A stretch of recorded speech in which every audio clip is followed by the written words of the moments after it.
بسم الله الرحمن الرحيم.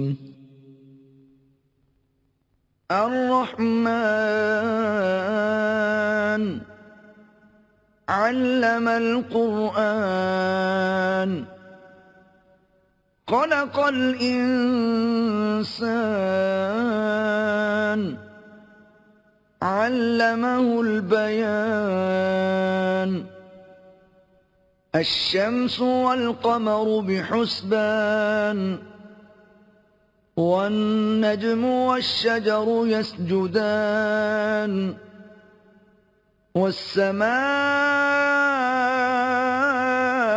رفعها ووضع الميزان